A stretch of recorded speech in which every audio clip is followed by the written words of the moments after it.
Herkese merhaba, kanalıma hoş geldiniz arkadaşlar. Bugün sizlerle Pinterest'te çok beğendiğim mozaik çanta modelini birlikte yapacağız. Ben yapımını hiçbir yerde bulamadım. Yapımı oldukça keyifli ve güzel. Bir çanta, 4 tane motife ihtiyacımız var. Taban içinde bir tane tabana ihtiyacımız var. Hep birlikte bu mozaik çanta modelini yapacağız. Çantamızın modeline geçmeden önce arkadaşlar, kanalıma destekleriniz benim için çok önemli. Beğeni ve yorumlarınız beni inanılmaz motive ediyor. Bir sonraki proje için daha çok heyecanlanarak devam ediyorum yoluma. Sizler de beğeni ve yorumlarınızı eksik etmezseniz beni çok mutlu edersiniz. Kanalıma abone olmak tamamen ücretsizdir. Instagram hesabım Nescraft. Aklınıza takılan soruları, sormak istediğiniz her konuyu bana oradan sorabilirsiniz. Elimden geldiğince destek olacağım. Hemen motifimizin yapımına geçelim. Çantam için ekru renkte, bej renk dediğim ekru değil bu. Kağıt ip kullandım ve 3,5 milimde tığ kullandım. Hemen çantamın yapımına geçiyoruz. Evet arkadaşlar, çantamızın yapımına hemen geçiyoruz. Ne dedik? Mozaik çanta modeli olarak geçiyor. Hemen bu motifin adı mozaik motif modeli. Dediğim gibi 4 parçaya ihtiyacımız var. Sizler benim verdiğim ölçülerden büyük ya da küçük çalışabilirsiniz. Hemen sizlerle birlikte sihirli halkayla modelimize başlıyorum. Sihirli halkamızı bu şekilde yapıyoruz. Hiç bilmeyenler için biraz detaylı anlatacağım. Umarım herkese faydalı olur. Sihirli halkamın içinden tığımı geçirip ipimi aldım. Bu şekilde bu ipi kendimle yürüteceğim. Bir zincirle burayı bağladım. 1, 2 ve 3 zincir çektim. İpimi üstüne attım ve buraya 3 tane ikili trabzan yapıyorum. 2 defa da çıkardım. İpimi üstüne attım. Aynı noktaya bir daha girdim. İkili trabzanımı 2 defa da çıkardım. İlk başta çektiğim 3 zincirimde bir trabzan sayılıyor. 1, 2, 3 tane trabzan yaptım. Arada 2 tane zincir çekiyorum. İpimi üstüne attım. Yine aynı boşluğa, sihirli halkamıza 3 tane daha ikili trabzan yapıyoruz. İpimi üstüne attım. Aynı boşluğa girdim. 2 defa da çıkarıyorum. 2 ve 2. Bir tane daha sihirli halka yapıyorum. Bu şekilde arada 2 tane zincir çekiyorum. Tekrar 3 tane ikili trabzanımı yapıyorum.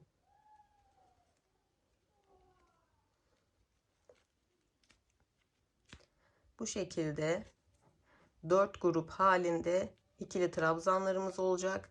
Aralarda da 2 tane zincirimiz olacak. Bu 2 zincirlik noktalar bizim köşe noktalarımız olacak. Köşelerde artırma noktalarımız olacak. Motifimiz bu sayede büyümüş olacak. Her köşede 2 zincirimiz olacak. Bu şekilde 1, 2, 3 ve 4. köşeyi de çektim.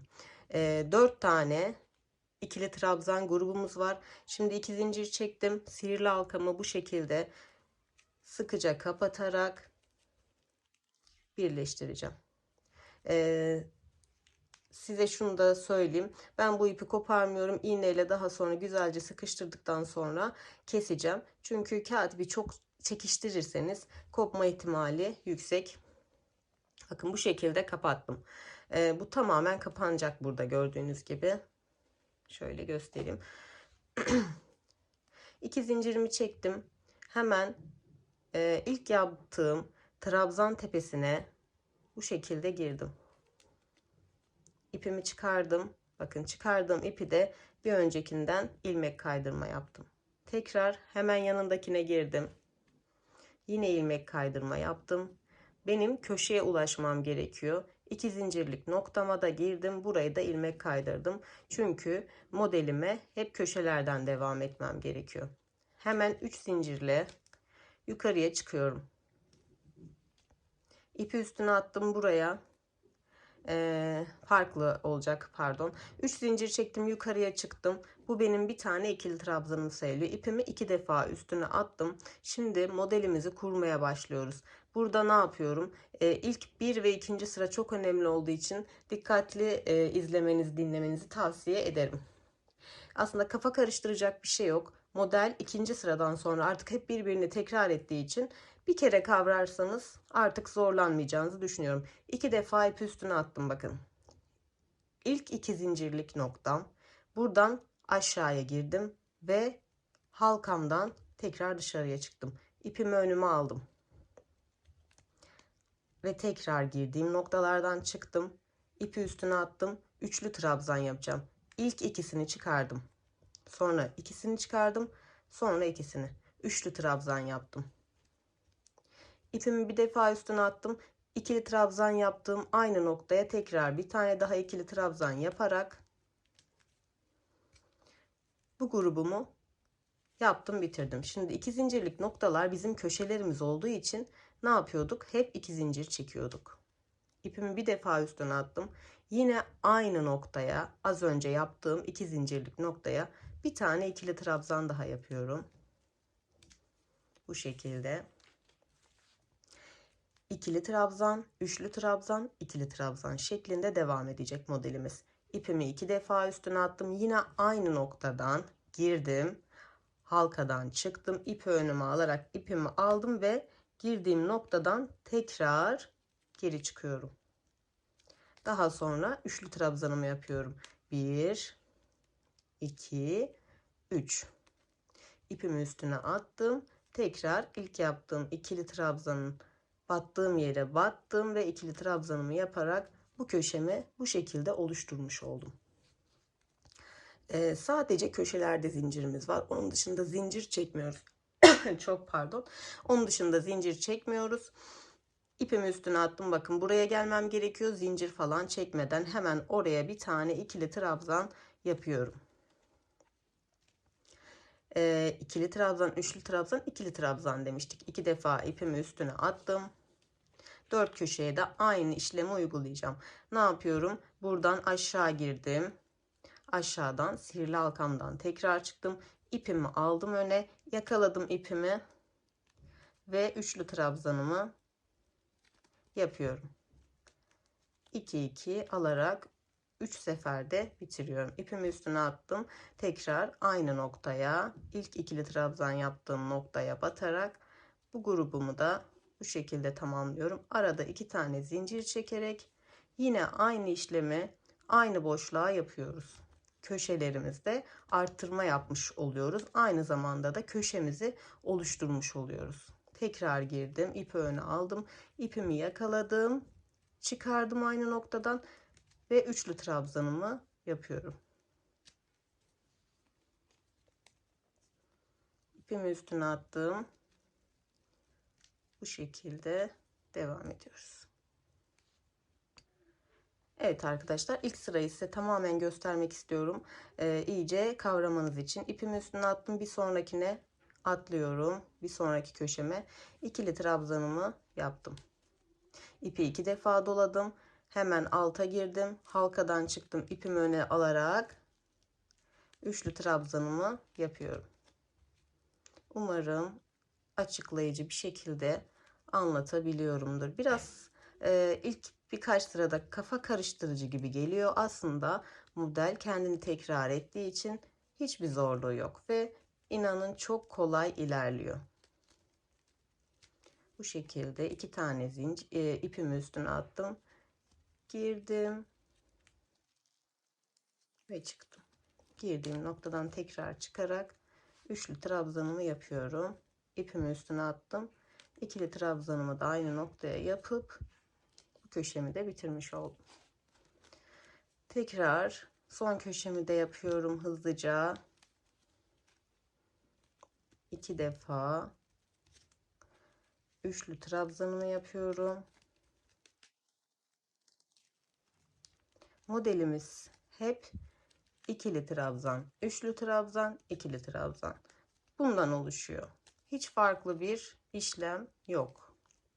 Sadece köşe noktalarımızda iki zincirle köşeleri oluşturmayı unutmuyoruz. Bu şekilde ikili trabzanımı da yapıyorum ve 4 tane köşemi Bu sayede oluşturmuş oluyorum.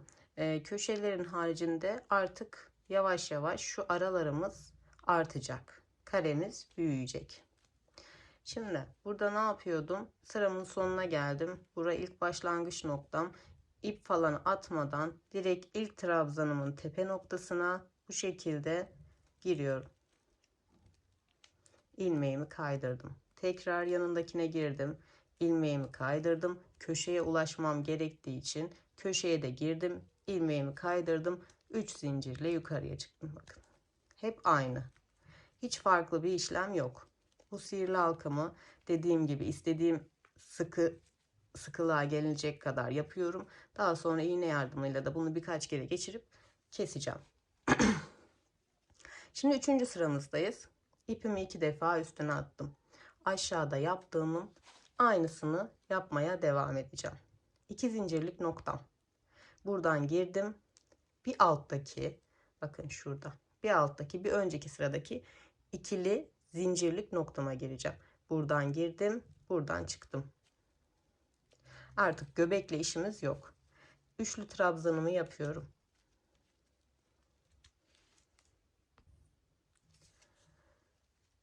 İpi bir defa üstüne attım.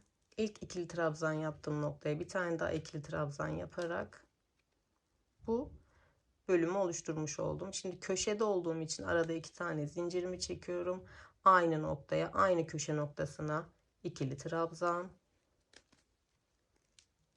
2 defa ipimi üstüne attım.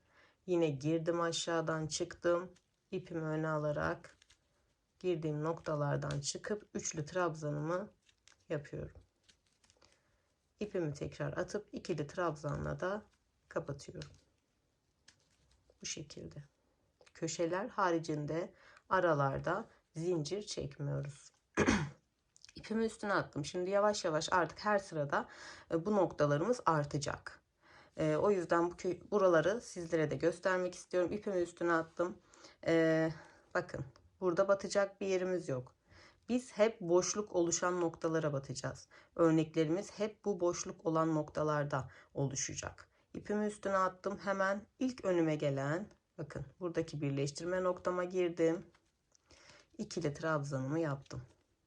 İpimi tekrar üstüne 2 defa attım. Üçlü trabzanımı yapacağım. Nereye yapacağım? Hemen onun alt sırasındaki, bakın ilk başlangıç noktasında ilk başlangıç noktasında ikili trabzanlar yapmıştık. 3 3 3 olarak. Şimdi onun birincisine değil, hemen yanında ikincisi var. Buradan giriyorum, alttan üstten çıkıyorum. İpimi yakaladım. Tekrar girdiğim noktadan çıktım. Hemen buraya bir tane üçlü trabzan yapıyorum. İpimi üstüne attım. İkili trabzanımı yine aynı noktaya yaparak, bakın burayı da kapattım. Şimdi köşeye gidiyorum. İpimi üstüne attım. 2 zincirlik noktama girdim. İkili trabzanımı yaptım. 2 defa ipimi üstüne attım.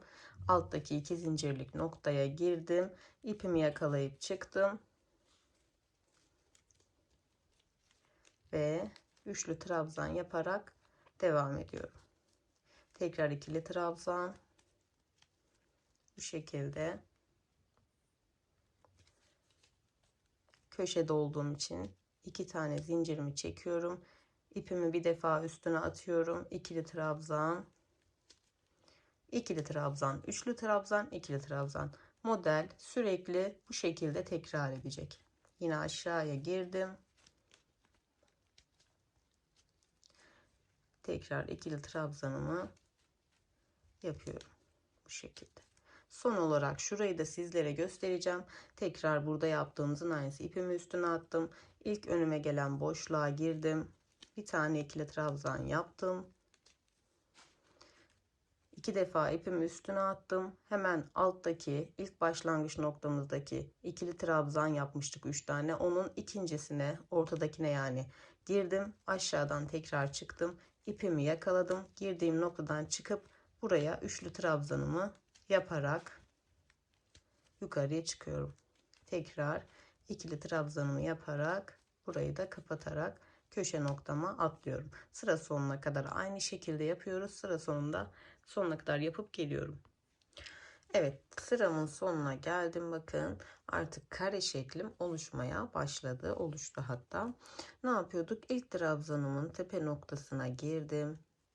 İlmeğimi kaydırdım. Bir sonraki tepe noktasına girdim. İlmeğimi bu şekilde kaydırdım. Köşeye de girdim. İlmeğimi kaydırarak 3 zincirle yukarıya çıktım. Bu şekilde yine az önce yaptığımız işlemin aynısını yapmaya devam edeceğiz. Şimdi ilk ikili trabzanım sayılıyor demiştik. Bir saniye, 2 zincir mi çekmişim? Pardon. İkili trabzanım sayılıyor. 2 defa ip üstüne attım. Bakın 2 zincirlik noktam, aşağıya indim. Bir sonraki 2 zincirlik, yani bir önceki sıradaki 2 zincirlik noktamdan tekrar çıkacağım. Buradan girdim. Buradan çıktım. İpimi önüme aldım. İpimi yakalayıp buradan çıktım. Üçlü trabzan yapıyoruz. Bir tane de ikili trabzan yapıyoruz. İlk yaptığımız yere batarak bu şekilde. 1 2 köşedeyiz. Bir tane ikili trabzan. Bakın bu bir tane ikili trabzanı yapıyoruz. Üçlü trabzandan sonra yaptığımız ikili trabzanı da tekrar yine aynı noktaya batıyoruz. Kafa karışıklığı olmasın. Şimdi üçlü trabzanımı yapıyorum. Aşağıya indim.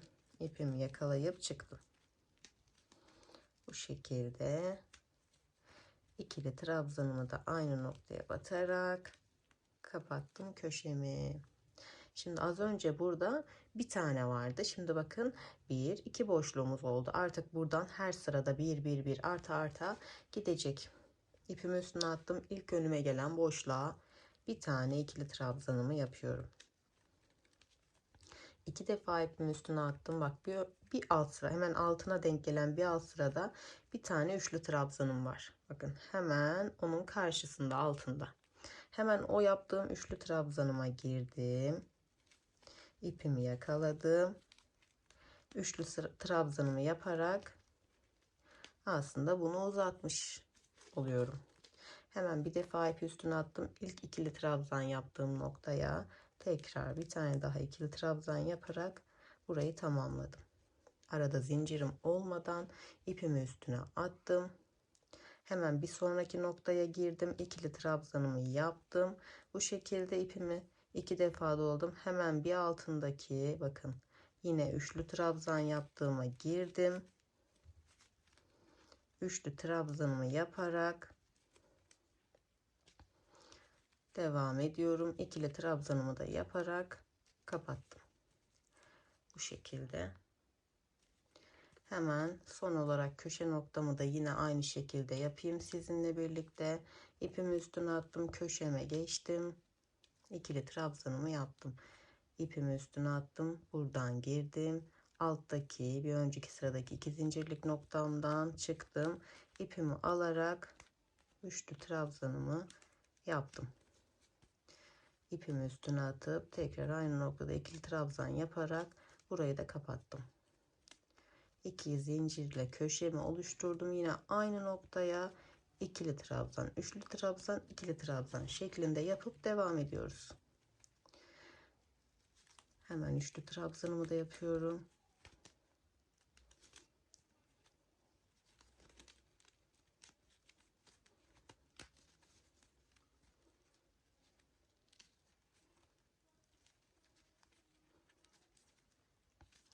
İpim elimde düğüm oldu. Bu şekilde bu köşemi de kapattım. Şimdi sıra sonuna kadar aynı işlemi yaparak sıra sonuna kadar yapıp geleceğim. Ne yapıyoruz? Önümüze ilk gelen boşluk, ikili trabzan, üçlü trabzanı şuradan alıyoruz. İkili trabzan yaparak kapatıp bir sonrakini atlıyoruz. Aynı işlemi yapıp üçlü trabzanımızı alıyoruz. Sıra sonuna kadar aynı şekilde devam edip bu sırayı da tamamlıyoruz. Şimdi sıramın sonuna geldim. Hemen son defa gösteriyorum. İlk trabzanımın tepe noktasına girdim. İlmeğimi kaydırdım. Hemen yanındakine de girdim. İlmeğimi kaydırdım. 2 zincirlik noktama da girerek ilmeğimi kaydırıyorum. 3 zincirle yukarıya çıkıyorum. Bu 3 zincir benim ilk ikili trabzanım sayılıyor. Artık bunu göstermeye gerek yok diye düşünüyorum. Çünkü hep aynı. İkili trabzan, üçlü trabzan, ikili trabzan, iki zincir, ikili trabzan, üçlü trabzan, tekrar ikili trabzanla kapatıyoruz. Hemen buralara yapıyoruz aynı işlemi. Bir alt sıradan alıyoruz üçlü trabzanı. Şöyle bir alt sıradaki üçlü trabzanı alarak devam ediyoruz. Şu boşluğun altına denk gelen sıramız istediğimiz boyuta gelene kadar örmeye devam ediyoruz. Hiçbir farklı işlem yok. Ben şimdi bunu tamamlayacağım. Sizlere kendi yaptığım motifin şöyle ölçüsünü de vereyim. Ölçüye bağlı yapanlar çok oluyor. O yüzden ben de size tam ölçü verecek olursam 24 santim benim motifimin ölçüsü arkadaşlar. Kaç sıra ördüm ben toplamda? Hemen onu da söyleyeyim. Göbeği saymıyorum. 1, 2, 3, 4, 5, 6, 7, 8, 9, 10, 11 ve 12 sıra örmüşüm. Yani toplamda köşe boşluklarını sayarak 12 sıra örmeye devam etmişim ben. Sizler de daha küçük veya daha büyük yaparak motifinizi istediğiniz boyuta getirebilirsiniz. Ben bu kadar yeterli gördüm. Hemen dördüncü motifimi tamamlayıp taban yapımına geçiyoruz. Evet hanımlar, 4 parçamı da bitirdikten sonra şimdi taban yapımına geçiyoruz. Ben tabanı bildiğiniz üzere motifli çantalarda motif veya başka model yapmıyorum. Sık iğne çalışıyorum. Çünkü sık iğnenin sarkması diğer örneklere göre biraz daha zordur. Hele ki daha sıkı ya da çift kat örerseniz daha tok bir taban elde etmiş olursunuz. Şimdi tabanı ne yapıyorum? Sık iğne yapmak için aynı sayılarda yapmam gerekiyor ki birleştirirken zorlanmayalım. Bu köşelerde ikişer zincirimiz var. Zincirlerin sadece birini sayıyoruz.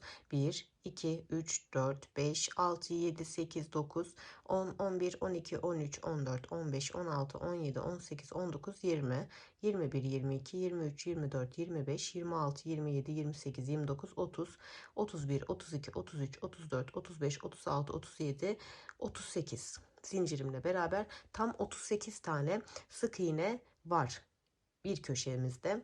O yüzden tabanımızda 38 sayıyla 38'e 38 yani 38 zincirle başlayıp 38 sıra örmemiz gerekiyor. Eşit bir taban elde edebilmek için. Şimdi hemen tabanımızın yapımına geçelim. Şunu da hatırlatmak, belirtmek istiyorum arkadaşlar. Siz sıranızı daha fazla ya da daha az yaptığınızda bir tane köşe noktamızı zincirlerde dahil bir tanesini sayıyoruz. Bir buradan bir oradan. Köşe sayınız farklı olacağı için köşe sayısını kendi motif sayınızla eşit yapın taban sayınızı ki birleştirmede sorun yaşamayın diye. Evet, hemen tabanımızın yapımına geçiyoruz. Şöyle ben bir miktar ip bırakarak, yani sonra saklaması kolay oluyor diye şöyle bir tane sabitleme zinciri çektim. Bunu saymıyorum. Toplamda 38 tane zincir çekiyorum. 38 zincirimi çekip geliyorum. Evet hanımlar, 38 tane zincirimi çektim. Örerken bir tık sık iğne çekeceği için de böyle ne çok gevşek ne çok sıkı çekmiş oldum. Hemen tabanımın yapımına geçiyorum. Bir tane daha zincir çekerek dönmek için bunu kullanacağım. 39 oldu. Bunu saymıyoruz. Buna batmıyoruz. Bunu sadece dönüş için kullanıyoruz. Hemen bir sonraki sık iğnemin arkadaki tekli lobuna sık iğne yapıyorum. Devam ediyorum. Her bir zincirimin arka kısmındaki şu ikili değil de şu tekli kısımlardaki loblara tek tek batarak sık iğnemi yapmaya başlıyorum. Bu şekilde. Bunu eminim herkes biliyordur ama hiç bilmeyenler için anlatma gereği duyuyorum. Sıra sonuna kadar her birine tek tek batacağız. Benim en sevmediğim işlemdir bu ilk başlangıç zinciri. Bu şekilde sıra sonuna kadar sık iğne yapıp geliyorum. Evet, sıramın sonuna yaklaştım. Yani benim bu sık iğne örgümde size söyleyebileceğim tek püf noktam köşelerdeki bir zincir, dönerken çekilen bir zincirdir. Onun dışında böyle bilinen en kolay örgü yöntemidir sık iğne.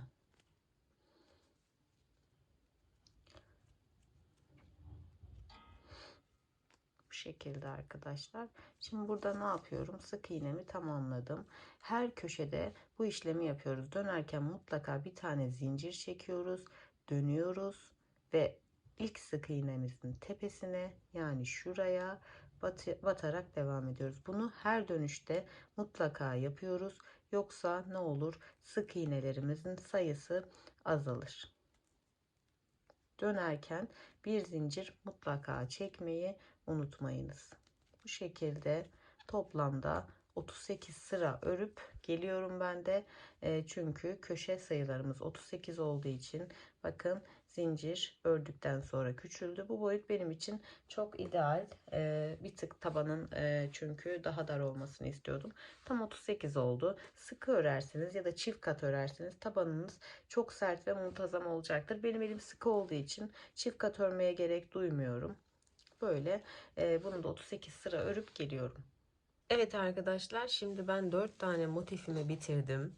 Ters kısımdan güzelce buharla ütüledim. 4 motifimi de şöyle kenara aldım. Tabanımızı da 38 zincirle, 38 artı 1 zincirle başlamıştık. Tabanımı da 38 sıra ördüm. Tek tek sayarak. Tam 38 sıra ördüm ve bunu da ütüledim. Birleştirirken tam denk gelsin diye buraya da saymıştım. 38'di. Şimdi taban ölçüsü herkesin eli farklı gelir. Ölçülere çok takılmayın. Hemen ölçü verecek olursam, şöyle tabanım 21 santim. Bir de boydan vereyim. Bu da 22 santim oldu. Ölçülere çok takılmayın dediğim gibi. Çünkü herkesin elinin kalınlığı, pardon, elinin işte sıkılığı, gevşekliği ya da ipin kalınlığı ve inceliği fark edecektir. Şimdi çantamızın birleştirme aşamasına geçiyoruz hep beraber. Evet, hemen birleştirmemize geçecek olursak, benim her zaman birleştirdiğim yöntemle birleştireceğim. Bu şekilde birbirine birleştireceğiz arkadaşlar. Köşelerde 2 zincirimiz vardı. O 2 zincirden başlayacağız. Ben motifimi yaparken bir miktar ip bırakmıştım bu şekilde. Hemen gösteriyorum. Şimdi bu 2 zincirimizin biri altta kalacak, birini alıyoruz sadece birleştirme yapacağımız noktadan ve sadece bakın şöyle birinci zincir, ikinci zincir. İkinci zincirin solda kalanı değil, içte kalan lobunu alıyorum.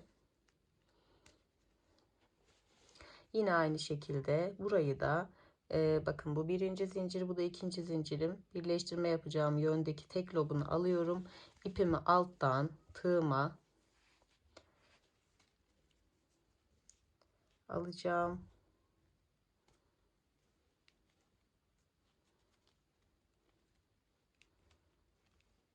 Bu şekilde çıkardım. Hemen başlangıcı bir tık zorluyor. Sonrası zaten kolay. Hemen devam ediyorum. İçte kalan tek lobları alıyoruz. Bakın, bunu aldım. Hemen karşısına denk gelen lobu aldım. Biraz sıkı örmüşüm. Alamıyorum. Bu şekilde ipimi alttan alarak ilmeğimi kaydırdım. Aldım. Aldım. Alttan ipimi aldım. Yukarıya çıktım girdiğim noktalardan ve ilmeğimi bu şekilde kaydırdım. Sadece ilmek kaydırma yapıyoruz. İpimizi yukarıya taşımıyoruz. Bu şekilde aldım. İlmeğimi kaydırdım. Karşımıza gelen karşılıklı tek loblara batarak ilmek kaydırma yöntemiyle sıra sonuna kadar birleştiriyoruz. Sıra sonuna kadar birleştirmemi yaptım ilmek kaydırma yöntemiyle. Şimdi burada ipimi kesiyorum. İpimi kestim. Bu ipimi son ilmeğimden bu şekilde geçirdim. Burayı sıkıştırdım. Daha sonra iğne yardımıyla bunu arkaya bu şekilde gizleyeceğim. Şimdi bu kısmı birleştirdim. Şimdi 4 motifi de birbirini birleştireceğimiz için her motifi köşelerden birleştirmeye devam ediyoruz. Şöyle bir yakından tekrar sizlere göstermek istedim. Buradan aldım. Hemen karşısına denk gelen sık iğnemin tekli lobunu aldım. Bu şekilde ilmeğimi kaydırdım. Bu şekilde aldım. İlmek kaydırma yaparak gidiyoruz.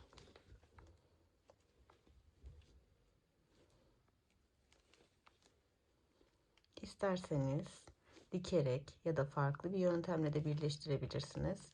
Ben bunun duruşunu sevdiğim için o yüzden bu birleştirmeyi, ilmek kaydırma yöntemini yapıyorum. Yani sizler istediğiniz yöntemle birleştirebilirsiniz. Ben şimdi 4 parçayı da birbirine tamamen birleştirip hemen geliyorum. Evet hanımlar, şimdi ben çantamın şöyle elinizle el ütüsü yapmayı ihmal etmeyin. Dördünü de birleştirdim. Şimdi son olarak şöyle çantamıza şu formu vermek adına şurayı da birleştirerek daha sonra tabana geçeceğiz. Aynı şekilde zincirden başlayıp sona kadar birleştirmemizi yapıp geliyorum. Evet, çantamız şimdi formuna yavaş yavaş kavuşmaya başladı. 4 parçamızı da tamamen birleştirdikten sonra ne yapıyorum? Şunları iğne yardımıyla arkaya gizlemeyi unutmuyorum. Hemen bir taneyi sizinle birlikte yapalım. İğnemi bu şekilde ilmek kaydırma yaptığım noktalara batarak ipimi de gizleyip temiz bir çalışma yapmış oluyorum. Böyle şuradan da kesiyorum. Bu şekilde tertemiz bir çalışma oldu arkadaşlar. Hemen taban yapımına geçiyorum. Evet, şimdi tabanımıza geçebiliriz arkadaşlar. Şu iplerimi yok ettikten sonra çantamın tabanını sık iğne yaptım. Bunu da buharla tersten güzelce ütüledim. 4 tane işaretleyici ihtiyacımız var. Hemen çantamı şu şekilde tuttum. İçte kalacak kısmını içe koydum. En köşeden bir tane işaretleyicimle geçemedim. Şu köşeyi belirledim. İşimizi bir tık daha kolaylaştıracağı için şöyle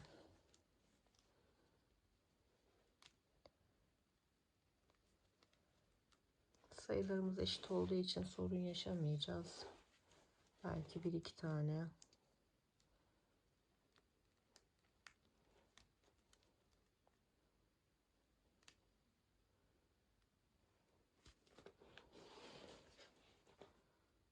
Çok pardon. Bu da tamam. Son bir tane daha işaretleyicimi takarak artık birleştirmeye geçiyoruz.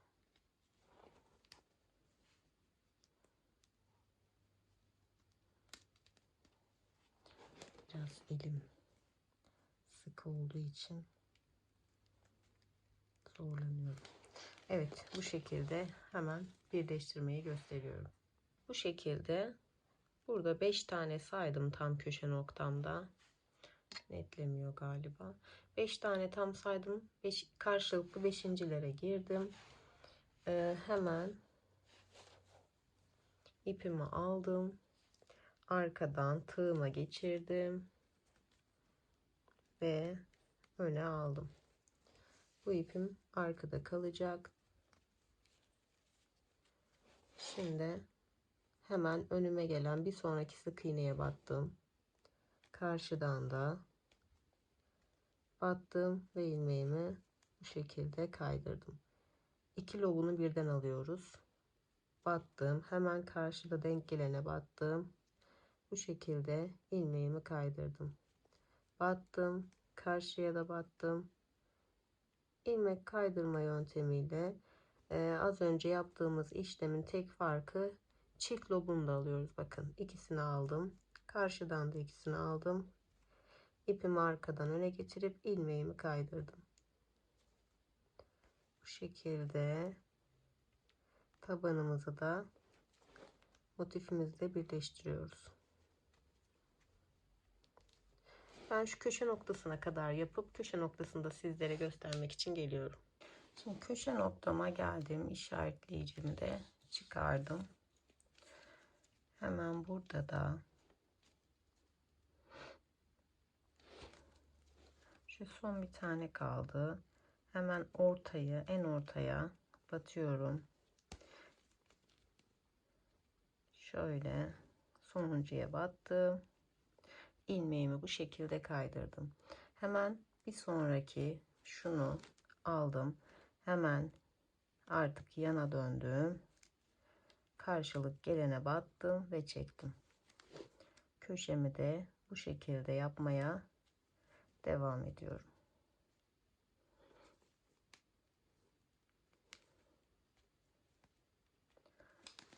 Bu şekilde bakın. Şimdi çantamın her tarafını tabanla birleştirip geliyorum. Evet, sıramın sonuna geldim. Şimdi başlangıç noktama doğru ilerliyorum. Karşılıklı batarak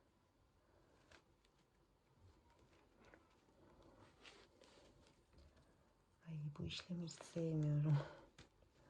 Tırnaklarım mahvoluyor. Evet.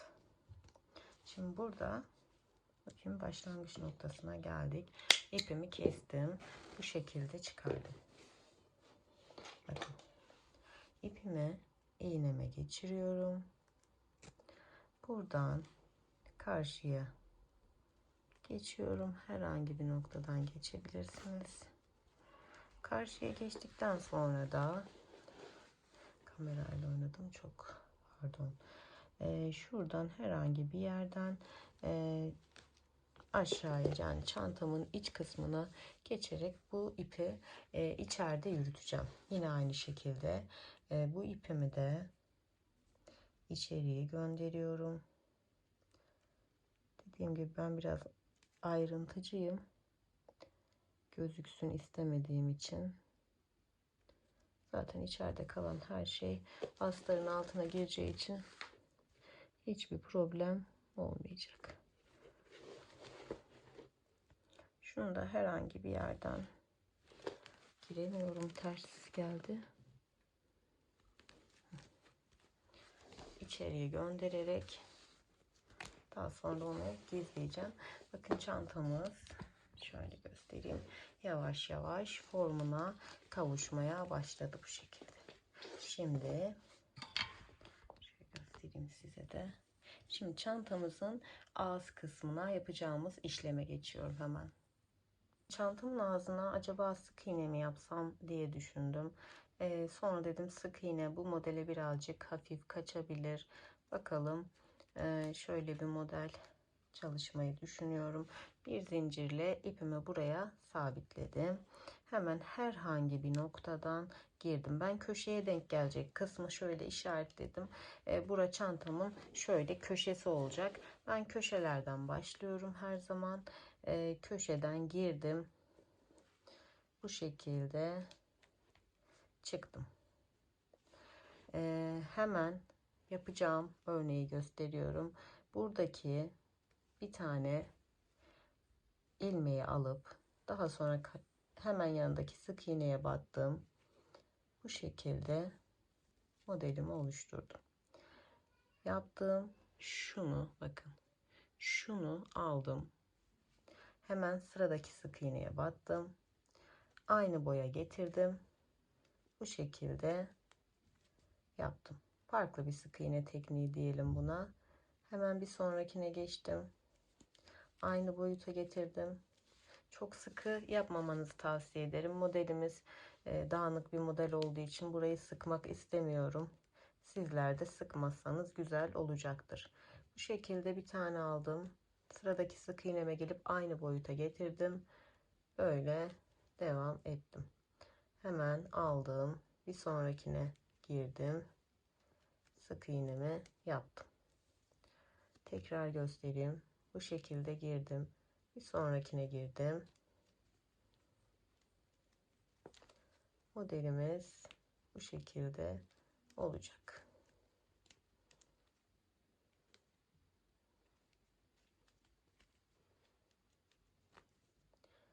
Daha çok yakışacaktır. Bu arada Pinterest'te gördüğüm model böyle değildi. Onlar normal sık iğne yapmışlar ama ben ağız kısmını dediğim gibi çok beğenmedim. Ve bu çanta modeli yani şu an benim favorim diyebilirim. Bu şekilde olacak çantamızın ağız kısmı. Yani bittiği görüntüsü efsane. Her rengini çalışmak istiyorum inşallah. Açık renk çalışmamın sebebi sizler modeli daha iyi anlayın diye. Bir de solağım ister istemez anlaşılmayan noktalar oluyor. Bu yüzden sürekli konuşarak bu açığı kapatmaya çalışıyorum. Yani konuşarak anlatıyorum. Umarım size faydalı olabilmişimdir. Bu şekilde sıra sonuna kadar yapıp başlangıç noktasına geliyorum. Evet hanımlar, sıramın sonuna kadar bakın bu şekilde ördüm. Şimdi sıramın başlangıç noktasına geldim. Sonuncu sık iğneme de battım. Bakın burası da başlangıç noktamız. Bir ip çekerek şöyle bir zincir çekerek başladığımız nokta. Hemen yine şunu aldım. İlk o başlangıç noktasına battım. Devam ediyorum. Yine aynı şekilde bunu aldım. Önüme gelen sık iğneyi aldım. Bu şekilde devam ediyorum. Hiç ilmek kaydırma, sıra üste çıkma vesaire yapmıyoruz. Bu şekilde aynen devam ediyoruz. Toplamda 5-6 sıra öreceğimiz için bu birleştirme noktası belli olmayacak. Öyle. Bu şekilde devam edeceğiz. Artık her buraya geldiğimizde sık iğnelere batarak devam ediyoruz. 5 ya da 6 sıra öreceğim. Bittikten sonra sizinle paylaşacağım. Tamamen çantamın ağız kısmında 5-6 sıra öreceğim yeterli geldiği kadar. Daha sonra bunu sizinle paylaşıp çantamızın sapına geçeceğiz. Evet arkadaşlar, şimdi ben bu şekilde tam 4 sıra ördüm. 1, 2, 3, 4. Siz istediğiniz kadar 4, 5, 6 yapabilirsiniz. Bana 4 sıra yeterli geldi. Şimdi başlangıç noktama geldim. Şöyle. Başlangıç noktama geldiğim yerde bakın hiçbir yere batmıyorum. Bir sonraki sık iğneye girip ilmek kaydırma yapıyorum. Boyutlarını eşitlemek için bir zincir çekiyorum. İpimi bir tık gevşek tutup bir ilmek atlayıp ikinci ilmeğe tersten geri dönüyorum. İpimi biraz gevşetip bir tane atlayıp ikinciye tekrar giriyorum. İpimi biraz gevşettim. Bunu atlıyorum. Şunu atlıyorum. İkinci sık iğneme gidiyorum. Yani bir atlayıp diğerine batıyoruz. İpimi gevşettim. Diğerine battım. İpimi gevşettim. Bir diğerine battım. Bu şekilde çantamın ağız kısmını farklı bir bitişle bitiriyorum. Çok güzel. Farklı bir model olacak. Yani ben kendi farkımı koydum diye düşünüyorum böyle modelini değiştirerek. Sıra sonuna kadar bu şekilde bir atlayıp bir batıyoruz. İpimizi bir tık gevşetmeyi unutmuyoruz ki modelimiz sıkmasın.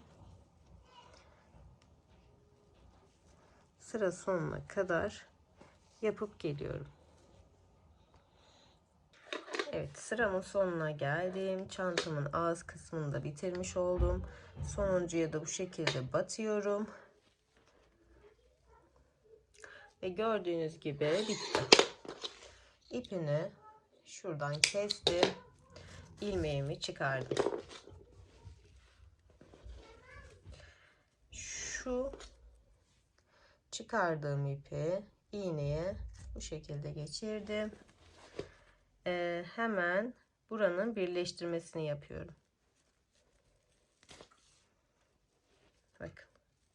Hiç belli olmayacak şekilde yapıyorum. Şimdi o çıkardığım ilmeğimden tekrar girdim. Ve tekrar buradan girerek sağlamlaştırdım. Bakın hiç belli bile olmuyor. Hemen ipimi şöyle alttan gizliyorum. Kağıt ip zaten kolay kolay sökülmez. Elinizde zorla alıp sökmediğiniz sürece. Bu konuda içiniz rahat olsun. Bu şekilde gittim. Bu arada birazdan çantamın sap kısmına geçeceğim. Sap kısmına geçmeden önce belirteyim. Astar size örnek olabilecek astar videom YouTube kanalımda videolarım kısmında mevcut. Yine ben aynı yöntemi kullanarak astarımı dikeceğim. Sizler de o videoya bakarak aşağı yukarı ölçülerini değiştireceksiniz sadece. Taban kısmını daha kare formda dikeceksiniz. Yine yani aynı astar yöntemiyle astarımı dikeceğim. Sizler de faydalanabilirsiniz. Bu şekilde ipimi gizledim. Şimdi çantama ütü basıp geliyorum. Evet, şimdi çantam istediğim forma geldi. Şimdi çantamın sap kısmını yapımına geçiyorum. Şöyle sizlere güzelce göstereyim. Ben çok beğendim. Tam istediğim gibi oldu. Şu astarını falan yapınca, çanta sapını yapınca falan çok güzel duracak. Hemen çantamızın sap kısmına geçelim. Evet arkadaşlar, şimdi çantamızın sapı için bize böyle ipler lazım. Yine sizlerle farklı bir çanta sapı modeli çalışacağız. Size önce ölçüsünü vereceğim. Tabii benim ölçülerime bağlı kalmak zorunda değilsiniz. İstediğiniz ölçüde de çalışabilirsiniz. Tam 75 santim şöyle benim çantamın sapını yaptığım iplerim. Bu şekilde aynı olması için ikisini de ölçerek eşit yapmaya çalışıyorum. Şuradan 2 tane çanta sapına ihtiyacımız olduğu için bakın böyle size de örnek olmak adına şöyle dönüyorum. Sayı da vereceğim size. Bu şekilde istediğimiz kadar, yani kalınlığını istediğimiz kadar ayarlıyoruz. Yine siz biraz izleyin. Çantamın sapımın modelinin kalınlığını görün. Siz de ona göre ister arttırarak ister eksilterek devam edin derim.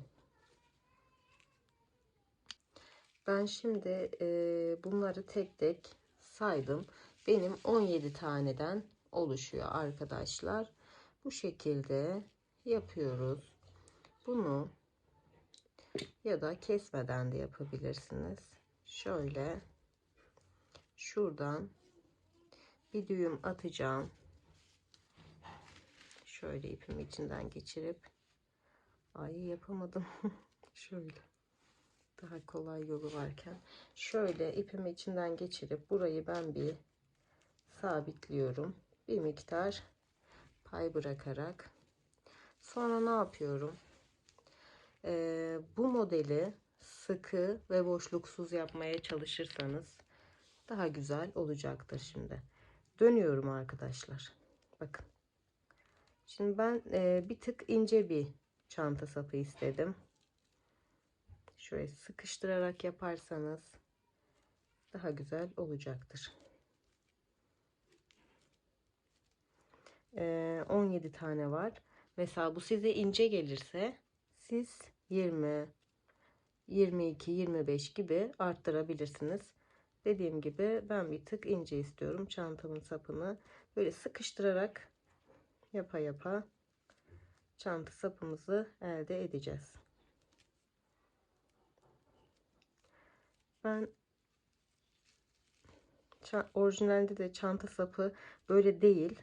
Buna benzer. Ama ben böyle olsun istedim. Hani çantanın her tarafını değiştirdim. Birebir aynısı olmadı. Ama gövde kısmı aynı diyebiliriz. Daha doğrusu motif kısmı aynı diyebiliriz. Bu şekilde sona kadar yapmaya devam ediyoruz. Fazla kalabilir. İstediğimiz boyuta ulaştıktan sonra yapmak zorunda değiliz. Keseriz. Onu birleştirirken karar veririz. Evet, şimdi istediğim boyuta ulaştı çantamın sapı. Tabii siz bunu yapa yapa daha kolay yollarını bulacaksınızdır muhakkak. Böyle böyle de sarabilirsiniz. Yani eliniz alıştıkça daha farklı yollarını bulabilirsiniz. Bakın şöyle bir çanta sapı elde ettim ben. Hemen nasıl göstereceğim bilmiyorum. Şöyle ölçüsünü de vereceğim size. Şu şekilde. Şu şekilde bir çanta sapı olacak. Şöyle monte edeceğiz. Bana bu boyut yeterli geldiği için size önce burada hangi işlemi yapacağımı söylüyorum. Şöyle yapayım. Burada artık şöyle kopartabilirsem, evet. Şöyle yaptım. Buna şimdi bir tane düğüm atacağım. Bu şekilde.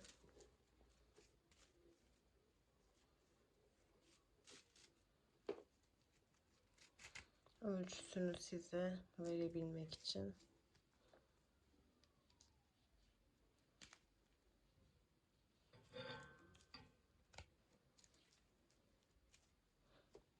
Evet.